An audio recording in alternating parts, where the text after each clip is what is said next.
Hebrew పత్రిక 7వ అధ్యాయంలో 26వ వచనంలో హెబ్రీ పత్రిక 7వ అధ్యాయము 26వ వచనము, పవిత్రులను నిర్దోషియు నిష్కల్మషుడును పాపుల్లో చేరక ప్రత్యేకమైనవాడును అన్నాడు.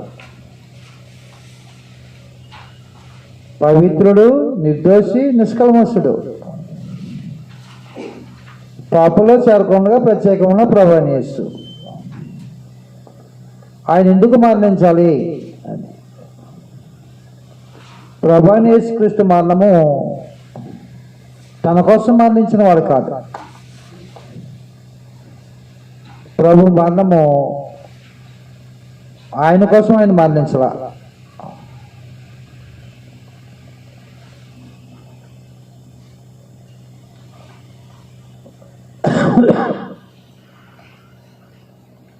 క్రీస్తు మరణము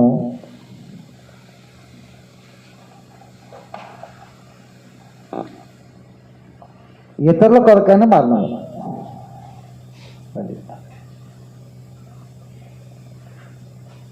క్రీస్తు శిలువ మరణము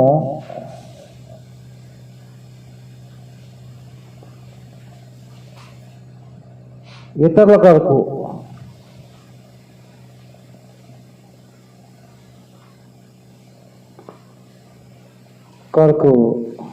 మరణం.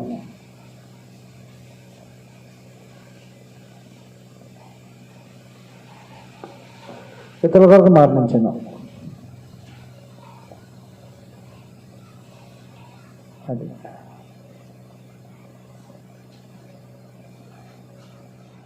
ఆయన తన కోసం చనిపోవసరం లేదు. ఎందుకు ఆయన కోసం చనిపోవక్కర్లేదు అంటే హెబ్రీ గ్రంథకర్త తెలియజేశాడు. ప్రభువైన యేసు ఎలాంటి వాడంటే పవిత్రుడు,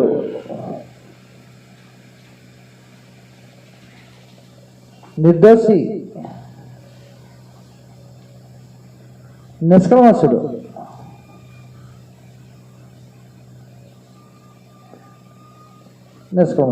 పాపుల్లో సరికి ప్రత్యేకంగా ఉన్నవాడు.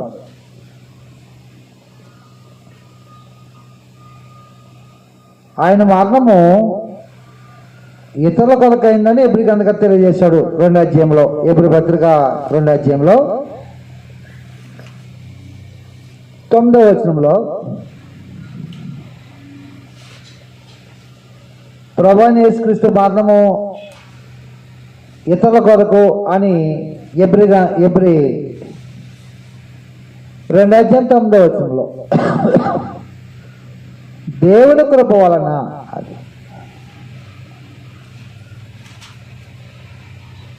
ఆయన ప్రతి మనుషుని కొరకు మరణం అనుభవించి నందుని అన్నాడు. ప్రతి మనుషుని కొరకు మరణించడానికి వచ్చాడు. ఆయన మరణించాను.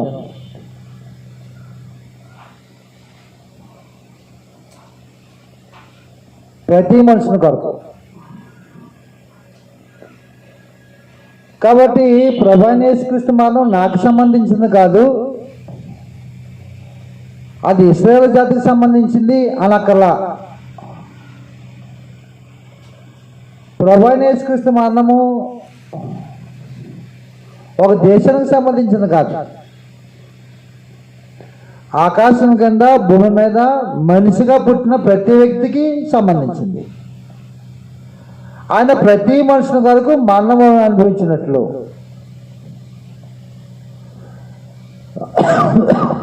దేవుడు ఏర్పాటు చేశాడు.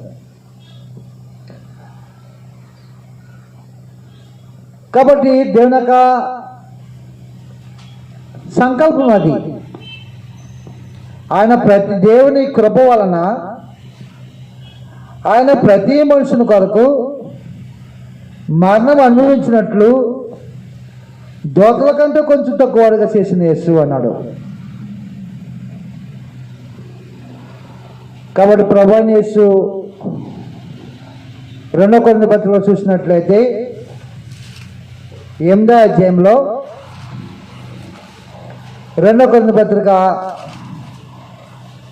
8వ అధ్యాయము 9వ వచనంలో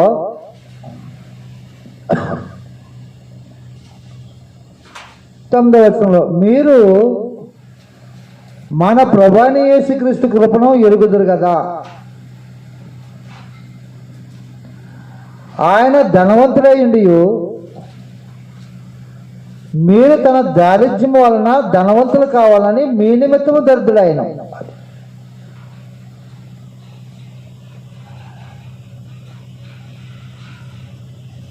కాబట్టి ఆయన ఎందుకు దరిద్రుడవాడంటే ప్రతి మనుషుల్ని ఆత్మ సంబంధమైన ధనవంతులుగా చేయటానికి ఆయన దరిద్రుడు ప్రత్యక్షమయ్యాడైనా. ఆయన దరిద్రుడిగా ఎందుకు ప్రత్యక్షమయ్యాడంటే మనలను ధనవంతులుగా చేయటానికి, ధనవంతులుగా చేయటానికి.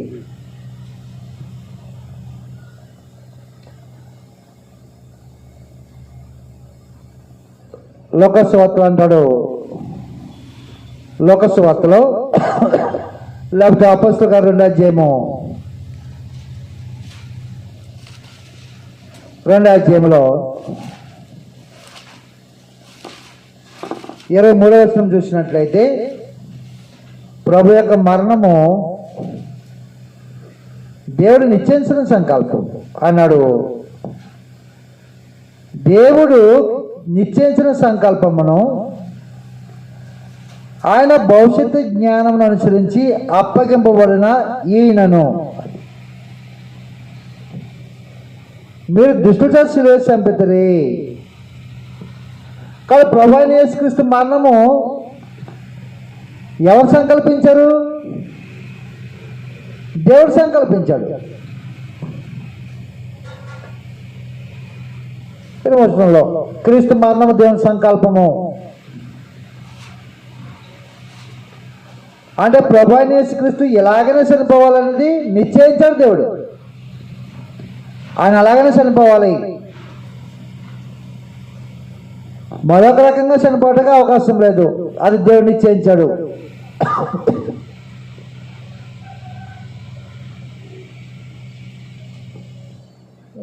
క్రీస్తు మరణం ప్రతి మనుషులకు సంబంధించింది. లోకసువార్తలో ఏమన్నాడంటే, లోకసువార్తలో తిమోతి రాసిన మొదటి పత్రిక 1వ అధ్యాయం 15వ వచనము. తిమోతి రాసిన మొదటి పత్రిక 1:15లో ప్రభువైన యేసుక్రీస్తు మరణము పాపుల కోసం ఏర్పాటు చేయబడింది. తిమోతి రాసిన మొదటి పత్రిక 1వ అధ్యాయము 15వ వచనంలో ప్రభువైన యేసుక్రీస్తు మరణము పాపుల కోసం ఏర్పాటు చేయబడింది.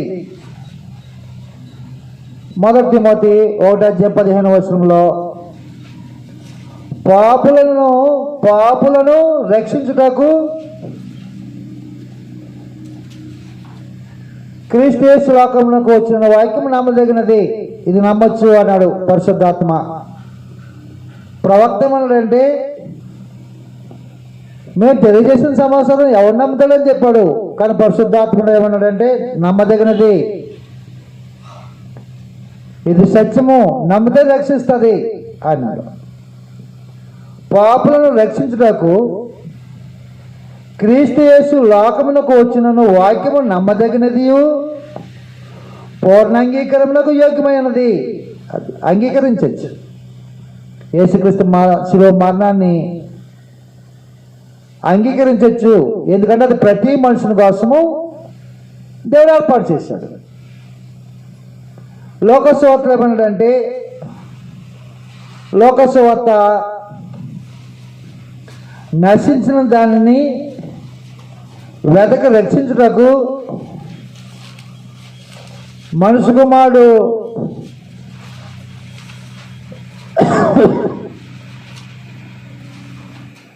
19వ అధ్యాయం 10వ వచనము. 19వ అధ్యాయం, లోకసువార్త 19వ అధ్యాయము 10వ వచనంలో, 19వ అధ్యాయం 10వ వచనంలో, నశించిన దానిని వెతక రక్షించుటకు. నశించినది ఏం నశించింది? ఏమి నశించింది? ఏదైతే నశించిందో దాన్ని వెతికి రక్షించడానికి ప్రభువైన యేసుక్రీస్తు లోకానికి వచ్చాడు. ఏమి నశించిపోయింది? ఆరోగ్యం బాగుంది కదా, ఉద్యోగం ఉంది కదా, పొలం ఉంది కదా, ధనం ఉంది కదా, బంగారం ఉంది కదా, ఏమి నశించిపోయింది? మేము ఆరోగ్యం ఉన్నాము, మేము నశించిపోలేదు, నశించిపోయిన దగ్గరికి వెళ్ళి సువార్త ప్రకటన చేయండి అని మాట్లాడే మనుషులు ఉన్నారు. కాబట్టి ఏమి నశించిపోయింది? ఏమి నశించిపోయిందో దానికోసం ప్రాణం పెడతాకొచ్చాడు ప్రభు. నశించిన దాన్ని వెతికి రక్షించడానికి మనిషి కుమారుడు లోకానికి ప్రత్యక్షమయ్యాను అన్నాడు. బాప్తిస్మ ఇచ్చి యోహాను ఏమన్నాడంటే, యోహాను సువార్త 1:29 వచనంలో,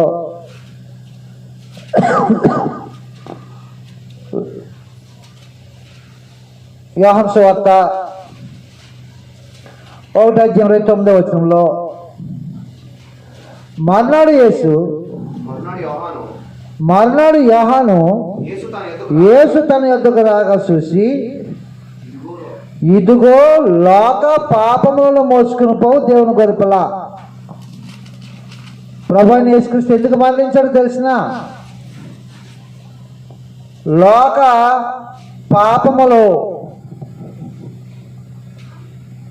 లోకం ఏమైపోయిందంటే నశించిపోయింది, పాపులు అయిపోయారు, ఆత్మ నశించిపోయింది. ఆ నశించిన దాన్ని వెతికి రక్షించడానికి, పాపులు రక్షించడానికి ప్రభువైన యేసుక్రీస్తు శిలువలో మరణించాడు ఆయన. కాబట్టి శిలువ మరణం ఏం చేస్తుందంటే నశించిన వాళ్ళు రక్షించే ఏర్పాటు శిలువ మరణంలో ఏర్పాటు చేశాడు దేవుడు. రామపత్రికలో కాబట్టి ప్రతి మనుషుల కోసం ఏర్పాటు చేశాడు దేవుడు ప్రభువైన యేసుక్రీస్తు వారి శిలువ మరణాన్ని. అయితే శిలువ మరణము ప్రతి మనుషుల కొరకే ఏర్పాటు చేశాడు, కానీ ప్రతి మనుషుడు రక్షించబడడు. జాగ్రత్తగా ఆలోచన చేయాల. దేవుడు అనాది సంకల్పం ఏంటి? ఎవరు నశించిపోకూడదని అందరూ అంతటి మారు మనసు పొందాలని దేవుడు కోరాడు. అయితే అందరి కోసమే ప్రభువైన యేసుక్రీస్తు వారిని ఈ లోకానికి పంపించాడు. ప్రభువైన యేసుక్రీస్తు వారు నేను కలువరి శిలువలో చనిపోయిన తర్వాత మనుషులందరినీ ఆకర్షించుకుంటానని చెప్పాడు ఆయన. అయితే అందరూ ఆకర్షింపబడతారా? ఈ సువార్తకి అందరూ ఆకర్షింపబడరు. ఎందుకు ఆకర్షింపబడరంటే దేవుళ్ళలో కానీ ప్రభువైన యేసుక్రీస్తు వారిలో కానీ పక్షపాతం ఏమైనా ఉందంటే ఏమీ లేదు. మరి అందరి కోసం చనిపోయాడు కదా, అందరూ ఆకర్షింపబడాలి కదా. అందరూ ఆకర్షింపబడరు. ఎందుకు అందరూ ఆకర్షింపబడరు అంటే రామపత్రిక 1వ అధ్యాయంలో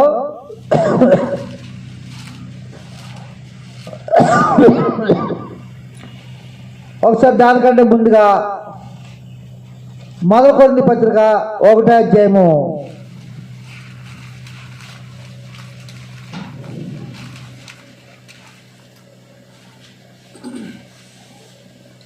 18వ వచనం కానీ చూసినట్లయితే, శిలువను గుర్చిన వార్త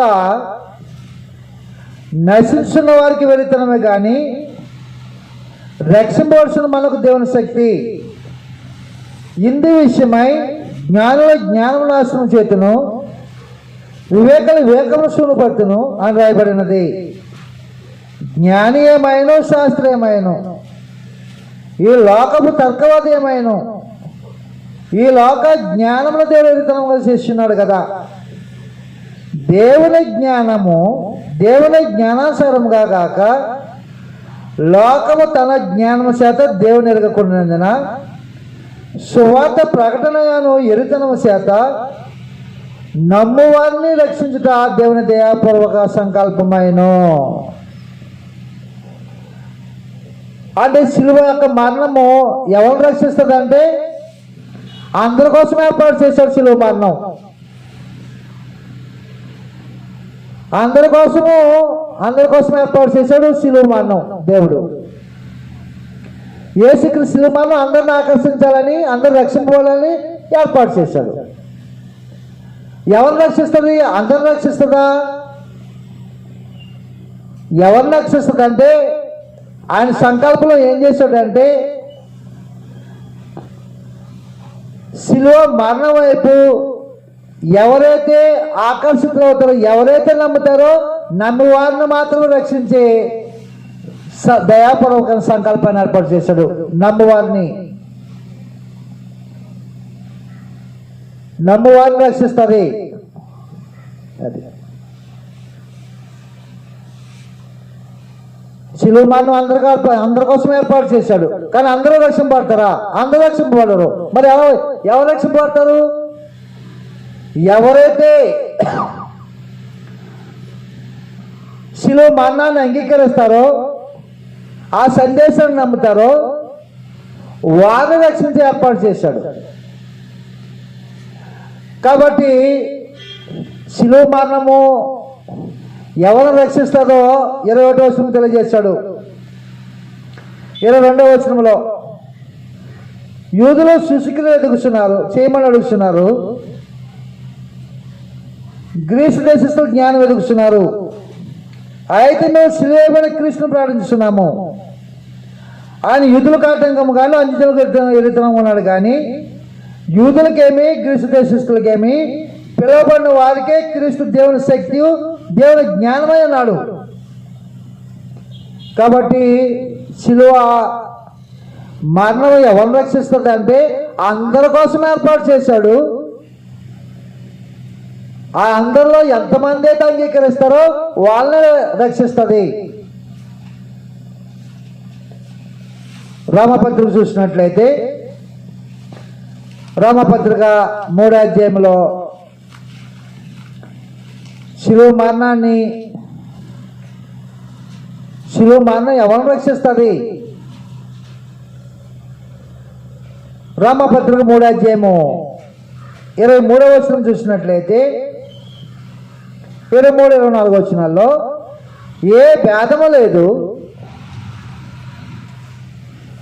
అందరూ పాపం చేసి దేవుడు అనుగ్రహించి మహిమను పొందలేకపోతున్నారు. కాబట్టి నమ్మువారు ఎవరు? నమ్మువారు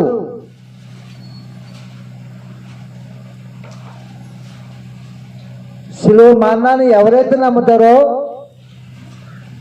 వారిని రక్షిస్తుందని సంకల్పించాడు. ఆయన అందరి కోసం ఏర్పాటు చేశాడు.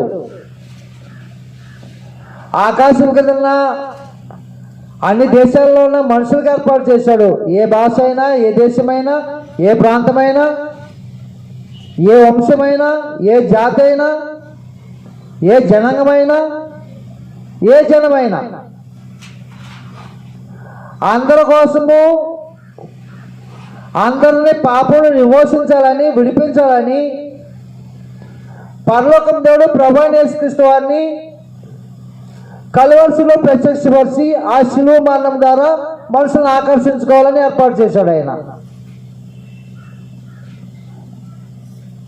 ఆయన అందరి కోసం ఏర్పాటు చేశాడు. కానీ భూమి మీద ఉన్న మనుషులు ఎవడైతే నమ్ముతాడో వాడే రక్షింపబడతాడు అన్నాడు.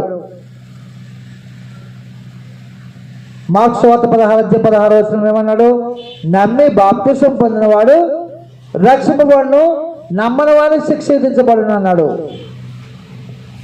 అందరికీ ఏర్పాటు చేశాడు. అందరికీ పుచ్చుకున్నది కాదు. ఎవరైతే నమ్ముతారో వాళ్ళు రక్షింపబడతారు. కాబట్టి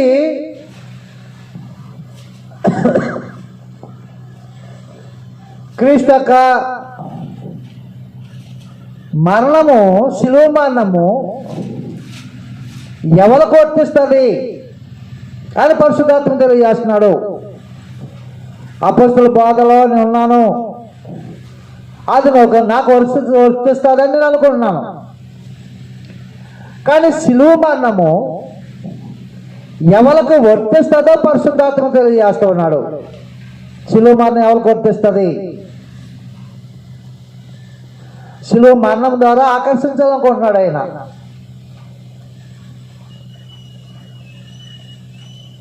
కానీ లోకము ఆకర్షింపబడుతుంది, రకరకాలుగా ఆకర్షింపబడుతుంది కాబట్టి రకరకాలైన విశ్వాసాలు ఉన్నాయి మనుషులకి. ఒకే విశ్వాసం లేదు. ఒకే విశ్వాసం ఉండాలంటే యేసుక్రీస్తు యొక్క శిలువ మరణం వైపు ప్రతి వ్యక్తి చూస్తే ఒకే విశ్వాసం ఉంటుంది. యేసు ప్రభు యొక్క శిలువ వైపు చూస్తే కనుక ఒకే సంఘం ఉంటుంది. కానీ మనుషులు రకరకాలుగా విశ్వసిస్తున్నారు కాబట్టి ఒకరు బాప్తిస్మం ఇచ్చి యోహానని విశ్వాసము,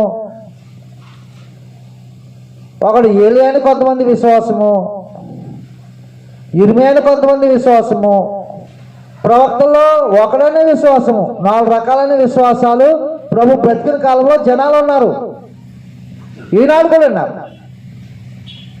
అది తండ్రి ఆకర్షణ కాదు. తండ్రి ఆకర్షణ ఆయన స్పష్టంగా తెలియజేశాడు. అది అనాథలు ఏర్పాటు చేశాడు. యేసుక్రీస్తు యొక్క శిలువ మరణం ద్వారా ఆకర్షించుకుంటానన్నాడు. ప్రభువైన యేసుక్రీస్తు శిలువ మరణము తన కోసం చనిపోలేదు. ఆయన పాపుల్ని రక్షించడానికి వచ్చాడు ఆయన. కాబట్టి ఆయన శిలువ మరణము ఎవరికి వర్తిస్తుంది అని పరిశుద్ధాత్మ తెలియజేస్తున్నాడంటే ఇలాంటి వారికి శిలువ మరణం వర్తిస్తుంది నిజముగా అన్నాడు. ఎలాంటి వారికి వర్తిస్తుంది? శిలువ మరణము నీకు వర్తిస్తుందో లేదో మనం పరిశీలించుకోవాల్సిన అవసరం ఉంది.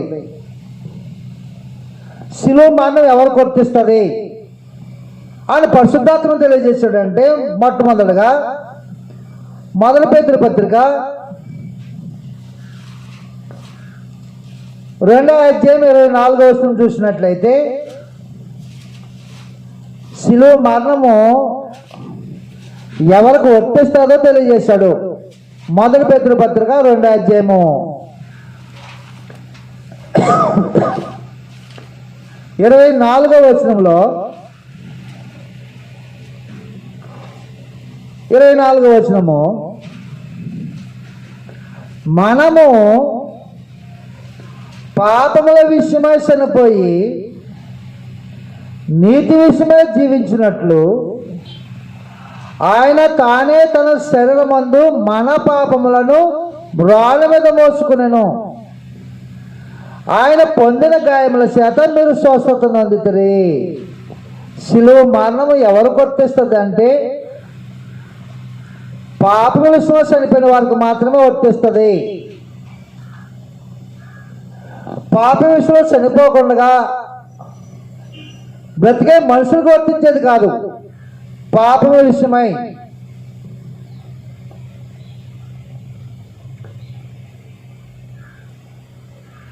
చనిపోయిన వారికి వర్తించేది.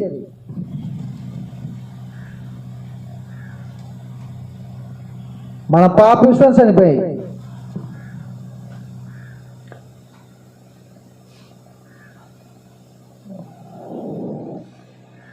పాపం నిలబడి చేస్తుందా? శిలువ మరణం వర్తించదు.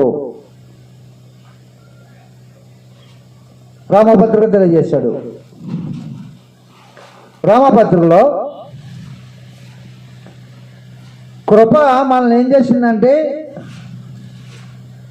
పాపమును విడుదల చేసింది. కాబట్టి మన యొక్క పాపంలో ఏం చేయకూడదు అంటే నివాసం చేయకూడదు, పాపంలో జీవించకూడదు అన్నాడు. రామపత్రిక 6వ అధ్యాయము 2వ వచనంలో అట్లని రాదు, పాపముల విషయమై చనిపోయిన మనము ఇక మీదట ఎలాగూ దానిలో జీవించుదాము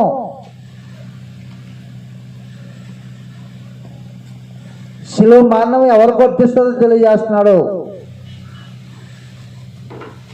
ఎవరైతే తను పాపం విషయంలో చనిపోయాడో, నీతి విషయంలో బ్రతుకుతున్నాడో వాళ్ళకు వర్తించినట్లుగా దేవుడు ఏర్పాటు చేశాడు. మొట్టమొదటిగా పాపాన్ని చంపాలి. మనం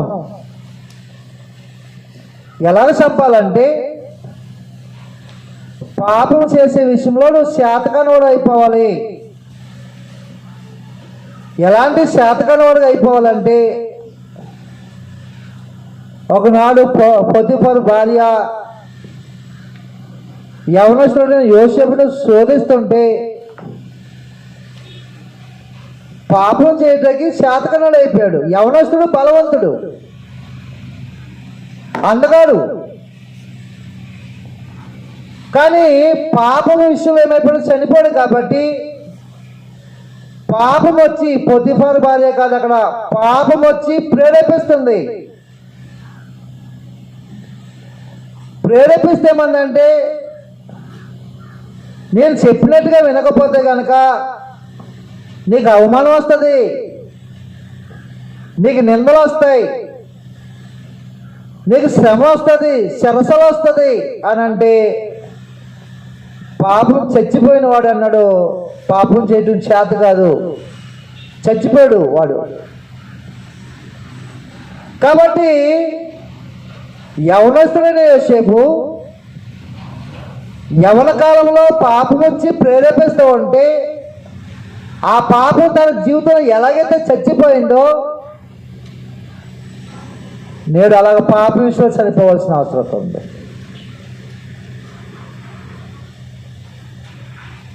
అలాంటి వారికి శిలువ మరణము వర్తిస్తుంది అని చెప్పేశాడు. రెండో సంగతి, గలతీ పత్రికలో,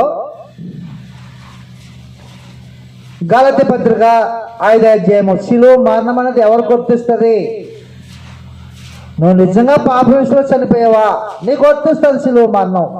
నీకు నిత్యజీవం ఉంటుంది, నీకు రక్షణ ఉంటుంది, నీ పాపం విమోచన ఉంటుంది. విమోచింపబడ్డాను అనుకుంటూ పాపం చేస్తున్నావా, శిలువ మరణం నేను నీ హృదయం తాకలేదు. శిలువ మరణం మానవ జాతిని తాకితే బ్రతుకు ఏమైపోతుంది అంటే తలకిందులైపోతుంది. గలతీ పత్రిక, శిలువ మరణం తాకింది. ఆ శిలువ మరణం తాకిన వ్యక్తి యొక్క బ్రతుకు ఏమైపోయిందంటే, ప్రపంచం తలకిందలంటే, భూమి తలకిందలైనట్టుగా అయినట్టుగా జీవితం తలకిందలైపోతుంది. భయంకరుడు ఒక కొత్త సింహం అలాగా పరిశుద్ధుల్ని నిర్దోషులను చంపుతున్నాడు. నేను పూర్వం దోషకుడుని హింసకుడును హానికరుని అన్నాడు. దూషించడం, హింసించడం, హాని చేయటమైన పని. అలాంటి భయంకరమైన జీవితాన్ని కొనసాగిస్తున్న అపోస్తలుడైన పౌలుని ఏమి తాకిందంటే, శిలువ మరణం తాకింది, శిలువ సందేశం తాకింది. జీవితం ఎలాగైపోయిందో తెలియజేస్తున్నాడు. గలతీ పత్రిక 2వ అధ్యాయంలో శిలువ మరణము మన జీవితం తాకితే దాని ప్రభావం ఎలాగుంటుంది? శిలువ మరణం శక్తి ఉంది, దేవుడి శక్తి ఉంది. ఆ శిలువ మరణంలో దేవుడి శక్తిని హృదయం తాకితే దాని ప్రభావం ఎలాగుంటుంది అంటే, జీవితము అల్లకల్లోలం అయిపోతుంది. నిజమేనా? నువ్వు శాతకాని వాడువా అన్నదేమో యోసేపు భార్య. ఏమన్నదో తెలియదు, పాపం చచ్చిపోయింది. పౌలు గారు అన్నారు గలతీ పత్రిక 2వ అధ్యాయంలో, 5వ అధ్యాయంలో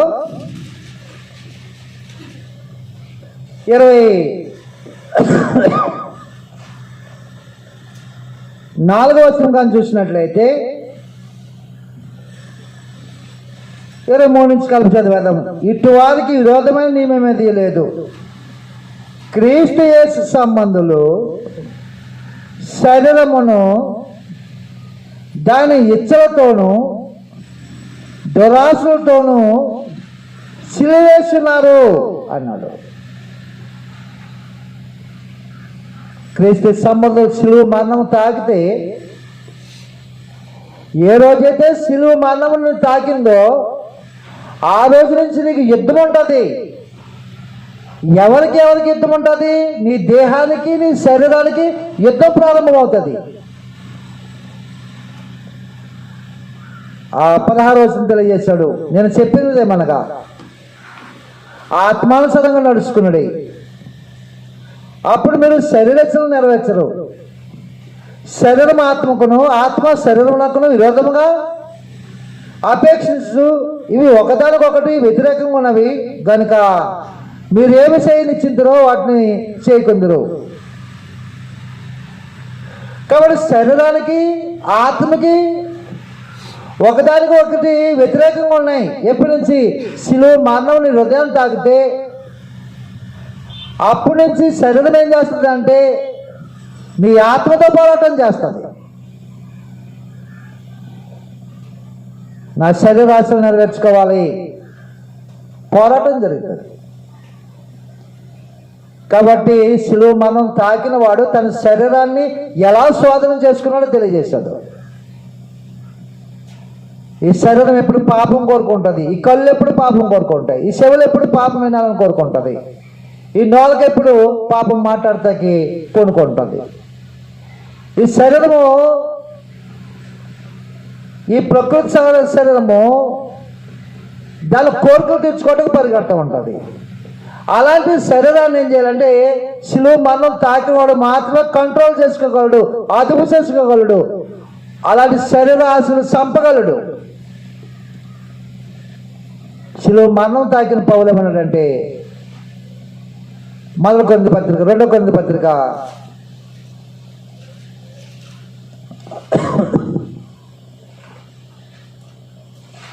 1 కొరింథీ పత్రిక అనుకుంటా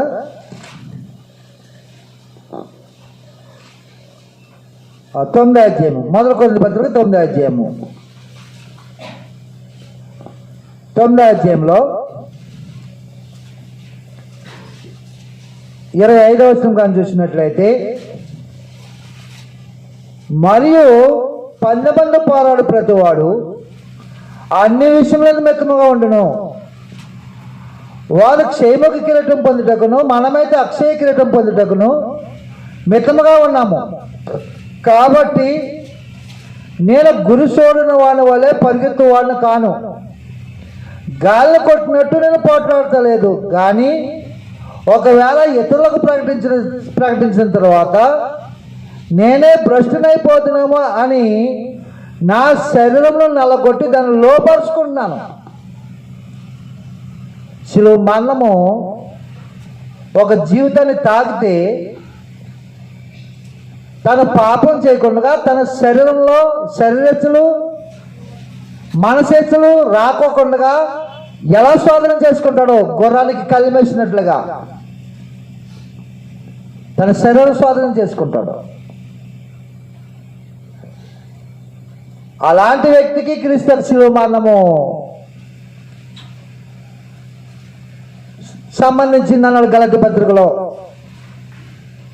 గలతీ పత్రిక 5వ అధ్యాయంలో క్రీస్తు యేసు సంబంధులు శరీరమును దాని ఇచ్చలతోనూ దురాశలతోనూ సిలువేస్తున్నారు. శరీరానికి ఇచ్చలు ఉంటాయి, కోరికలు ఉంటాయి, శరీరానికి దురాశలు ఉంటాయి. ఇది ఎప్పుడు ఎక్కడ పడిపోతుందో తెలియదు. నువ్వు పడిపోతున్న సంగతి నీ భార్యకు తెలియదు, నీ బిడ్డలకు తెలియదు. నువ్వు పడిపోతున్న సంగతి నీకే తెలియకోకుండా పోతావు ఒక్కొక్కసారి. అంత ప్రమాదమైంది శరీరం. దానికి దానిగా సమయం వచ్చిన దానికి దానిగా జారిపోతూ ఉంటుంది.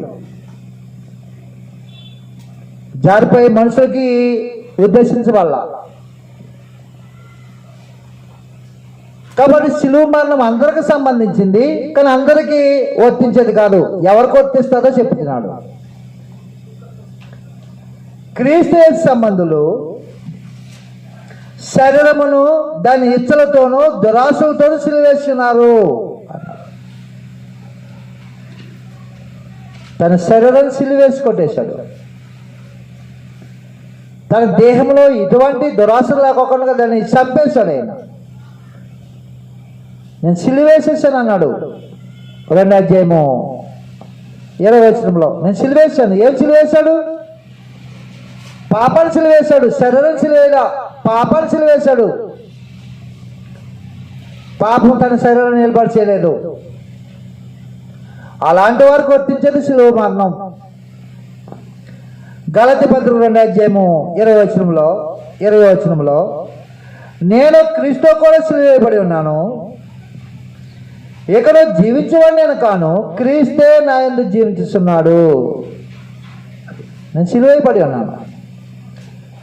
వేయబడి ఉన్నాను కాబట్టి నా ప్రాచీన స్వభావాన్ని సంపూర్ణంగా చంపేశాను. కాబట్టి పాపం నన్ను శోధించిన, భ్రమ పెట్టిన, ఏమేం పెట్టినా నేను పాప విషయంలో శాతకన్నాడు అని అయిపోవాలా. అలాంటి వరకు వర్తించేది సిలువ మరణం. ఇంకా ఎవరు వర్తిస్తుంది సిలువ మరణం? కాబట్టి క్రీస్తు యొక్క సిలువ మరణము నాకు వర్తించిందో లేదో పరీక్షించుకోవాల్సిన అవసరంతో నేడు మనకుంది. ఇది నిత్య జీవనానికి సంబంధించింది. నిత్య జీవానికి వెళ్ళే మార్గంలో ఉన్నామా లేదా? క్రీస్తు యొక్క సిలువ మరణము నా మీద పనిచేస్తుందా లేదా మనం పరీక్షించుకోవాల్సిన అవసరం ఉంది. ఆయన అందరి కోసం చనిపోయాడు, కానీ అందరికి వర్తించేది కాదు. వర్తించాలంటే ఇది అని చెప్పేశాడు. తీతు పత్రిక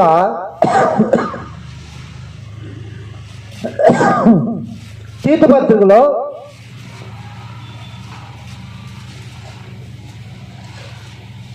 అధ్యాయము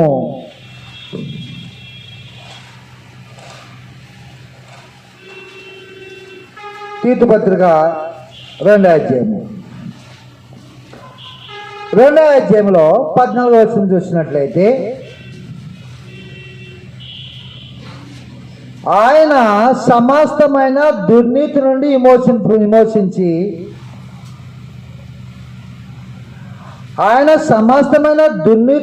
మనల్ని విమోచించి సత్క్రియలందు ఆసక్తి గల ప్రజలను తన కోసము పవిత్రపరుచుకుని తన సొత్తుగా చేసుకున్నటకు తాను మన కొరకు అర్పించుకున్నాను.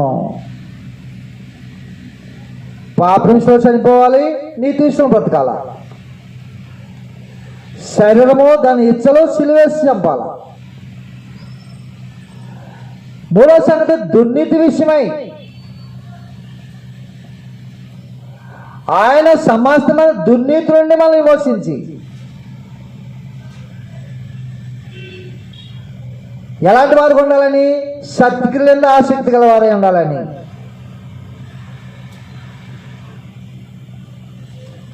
అలాంటి వారికి వర్తించేది.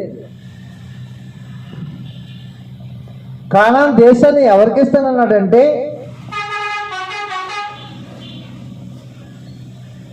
విశ్వాసంతో ప్రయాణం చేసే మనుషులకు ఇస్తానని చెప్పేశాడు. విశ్వాసంతో ప్రయాణం చేసే మనుషులు తీసుకెళ్తుంటే ప్రవక్త ఏమైపోయాడంటే దుర్నీతిపరుడు అయిపోయాడు. దుర్నీతిపరుడికి కానాను దేశం తీసుకెళ్తాడా? పేతురు రాసిన 2వ పత్రికలో దుర్నీతిపరులకి కానాను దేశాన్ని ఇవ్వటానికి దేవుడు ఏర్పాటు వాగ్దానం చేయడం ప్రభుకి.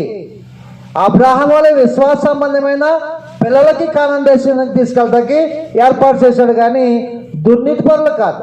కానీ ప్రవక్త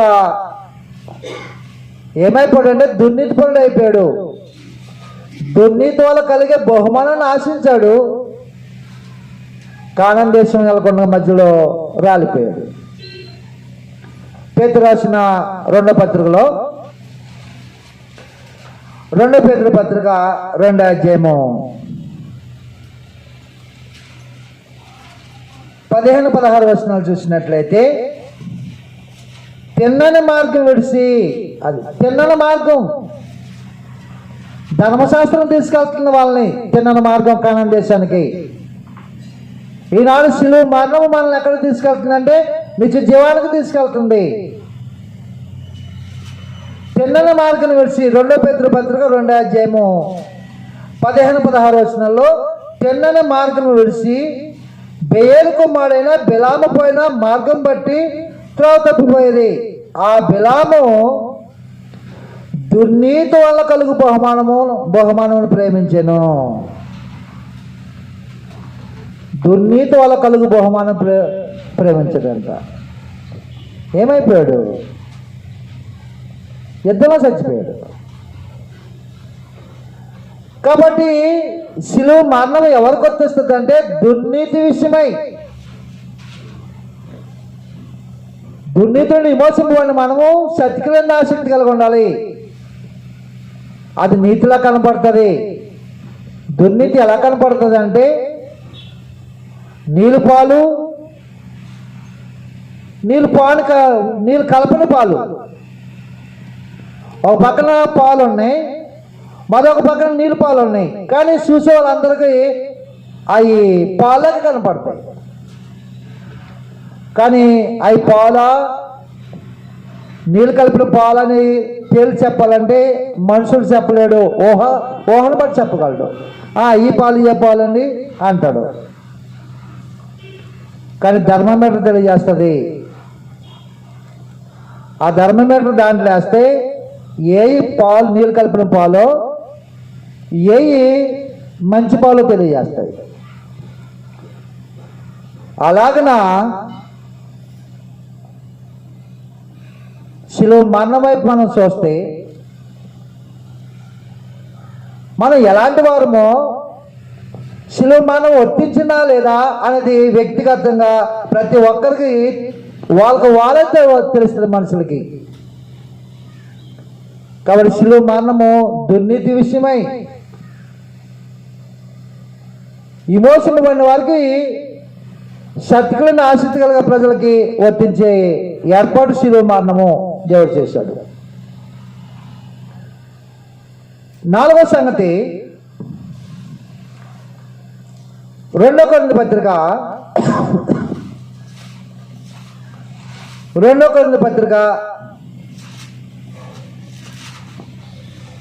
4వ అధ్యాయంలో 2 కొరింథీ పత్రిక 4వ అధ్యాయము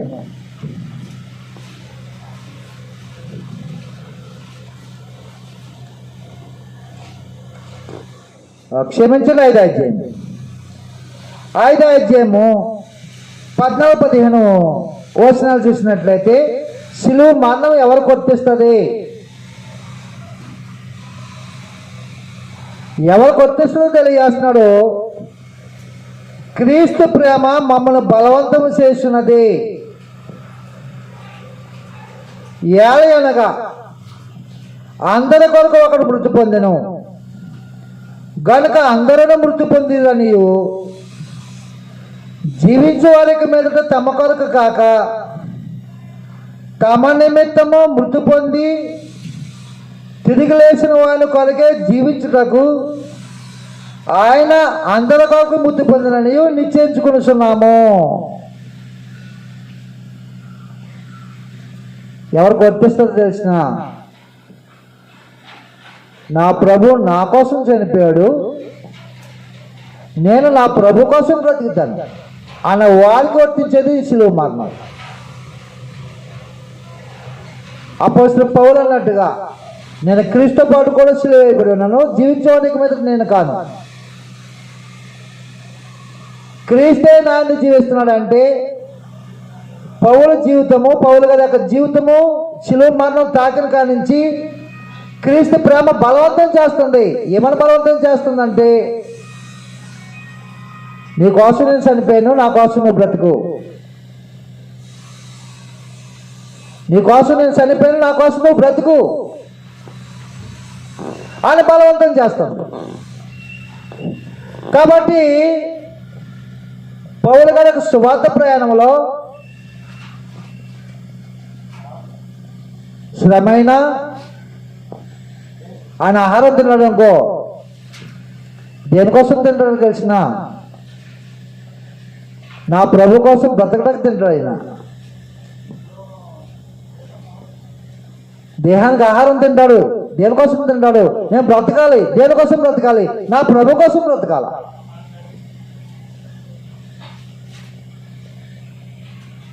మనం బ్రతికినా చనిపోయినా ఎవరి కోసం బ్రతకాలంటే ప్రభు కోసం బ్రతకాలని మనసు గల వారికి శిలువ మరణం వర్తిస్తుంది.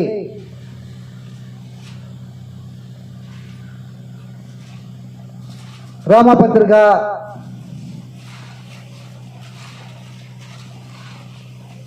'శిలువ సందేశాన్ని మనుషులకు జాగ్రత్తగా అందించవలసిన బాధ్యత మన మీద ఉంది. అది ప్రకటించేసే సమయంలో, అందించే సమయంలో మనముగా ఎలాగ సిద్ధపాటు చేసుకోవాలో జాగ్రత్తగా మనం ఉండాలి. 14వ అధ్యాయము, రోమపత్రిక 14వ అధ్యాయంలో శిలువ మరణము ఏ మనిషికి వర్తించిందో ఆ వ్యక్తి జీవితం ఎలా ఉంటుందో తెలియజేస్తున్నాడు. 14వ అధ్యాయం 6వ వచనము, 7వ వచనం కానీ చూడండి. మనలో ఎవడును తన కోసమే బతుకుడు, ఎవడును తన కోసమే చనిపోడు. మనం బ్రతికినను చనిపోవు. మనం బ్రతికినను ప్రభు కోసమే బ్రతుకుతున్నాము, చనిపోయినను ప్రభు కోసమే చనిపోతున్నాము.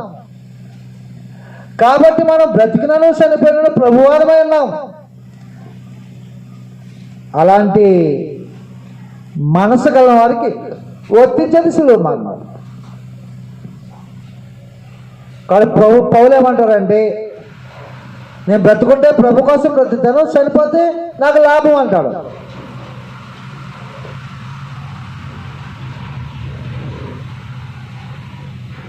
మనం ఎక్కడున్నామో ఆలోచన చేసుకోవాలా.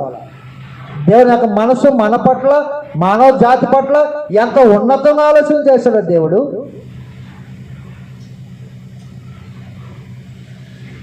మన ఆలోచనలు ఎంతవరకు ఉన్నాయో మనం గ్రహించాలా.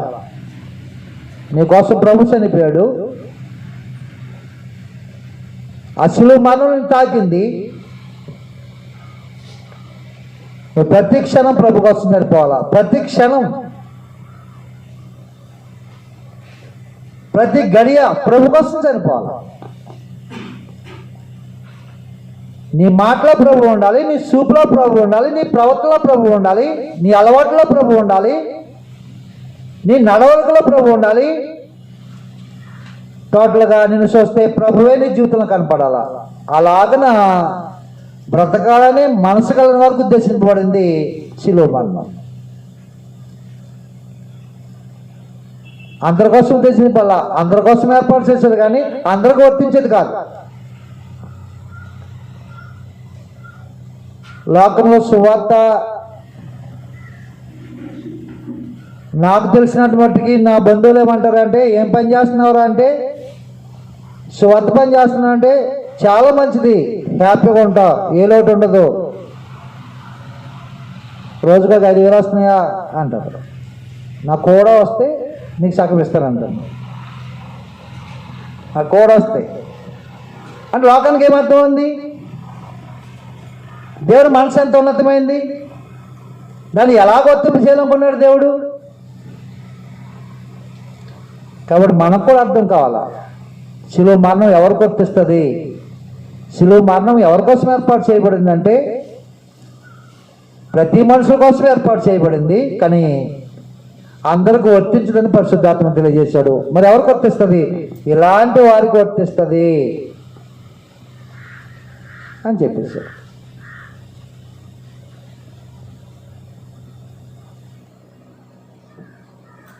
టీ బ్రేక్ తీసుకుందామా? టీ ఉందా? Tea break.